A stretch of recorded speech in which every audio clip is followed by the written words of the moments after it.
Ano po mga boss? Ayan, bago po tayo magsimula, magpapalitada na po tayo dito. Ano po mga boss? Kapag ka nagpapalitada po kayo mga boss, dapat yung pong pader, babasain nyo po muna. Ganyan. Para po, ang dahilan po niyan, para, kaya binabasa, para kumapit na maayos yung palitada po natin. Ano po? At para hindi rin magbitak-bitak.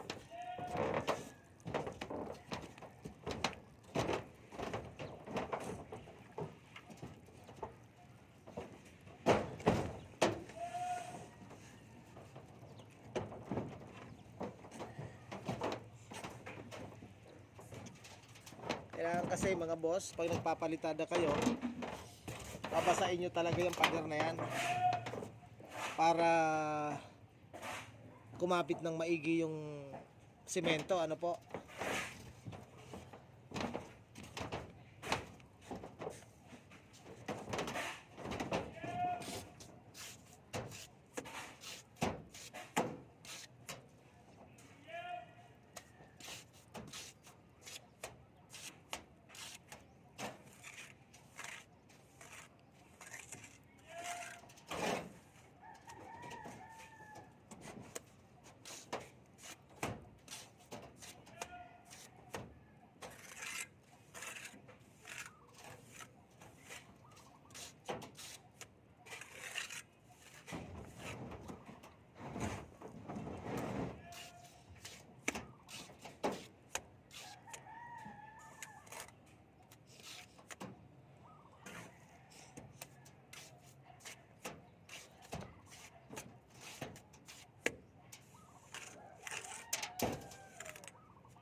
Dali yun.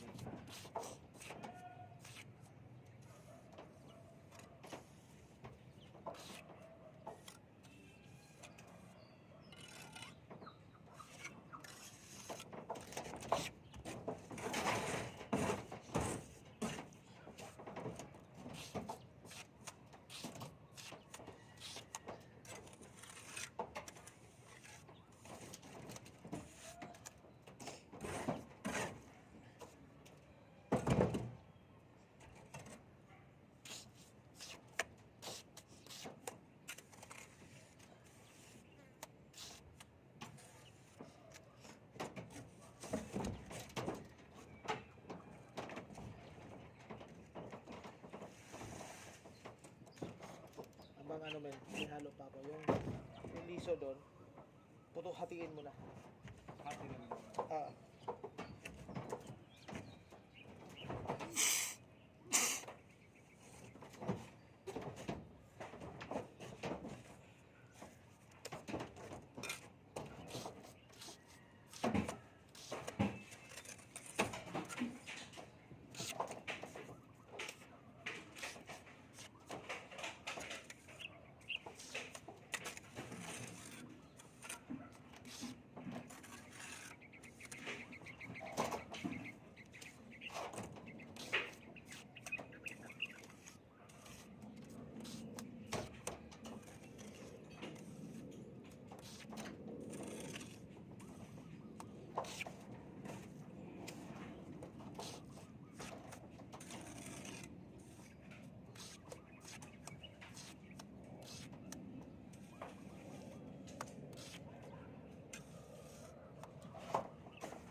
ulitin ko lang po mga boss.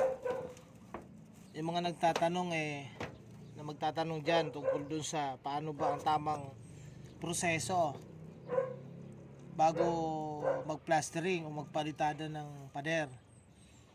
Ito po yun, nasa kumpanya po ako, sinasabi po lagi ng mga foreman at mga engineer. Bago kayo magplastering, kapag nag-apply po tayong mason noon, ang una nilang dapat makita kapag nag-apply kang mason, papalitada ka, una, huhulugan mo yung pader, syempre. Kailangan nasa hulog, mantansi. Pangalawa, bago ka magpalitada, dapat babasain mo talaga yung pader na yan. Kasi po, ang nangyayari po dyan mga boss, kapag ka po hindi nyo binasayan, tapos na kayo magpalitada, magkakaroon ng bitak-bitak yan. Kapag natuyo na siya, parang nagkakapak. Magbibitak-bitak yung pader. Yan yung nangyayari po. Kaya kung mapapansin nyo, yung ibang mga bahay na, halimbawa, nagpapalitada, dalawang bagay po yon. Una, kapag hindi natin binasa yung pader, pinalitadahan natin. Pangalawa, sobrang kapal ng plastering po ninyo o nung palitada po ninyo, kaya nagbibitak yung pader. Pero kadalasan po, kaya nagbibitak yan. Yung iba kasi tamad magbasa. Ang katwiran nila, matagal matuyo kapag binasa natin ang pader. Tama naman yun, matagal talagang matuyo. Pero, kakasiguro naman tayo na kapag natapos natin palitadahan yan, hindi yan basta-basta magbibitak. Karanasan ko na po yan. Mayroon po kaming ginawa sa Caloocan. Yung tauhan ko, yung trabahador ko, ayaw makinig sa akin. Ayaw basain. Ayun. Nung matuyo na, yung sobrang tuyo na yung semento, nakapagpintura na kami, nagbitak-bitak yung pader. Nakakahiya nga doon sa may-ari, siyempre.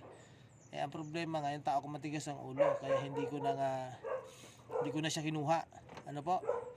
Kaya doon sa mga mason, kailangan babasain nyo po yung pader bago kayo magpalitada para pag napinturahan na hindi basta-basta magbibitak. Doon sa mga bago, ganun din po. Di bali lang medyo matagal matuyo yung pader kapag pinilitadahan nyo. Ang importante doon, pag nayari naman yon, pag matigas na yan, tuyo na yung simento, hindi basta magbibitak. At saka yung iba, yun nga, yung pagminsan, sobrang kapal, nagbibitak din yon, mga boss. Yung ibang may-ari, akala nila, mahina yan, babagsak yan, bakit bumitak? Hindi po dahil doon sa mahina yun, hindi dahil doon sa hindi po nabasa yung pader. Sige po mga boss, at magpapalitada muna tayo, trabaho muna tayo, mga boss. Ingat po kayo,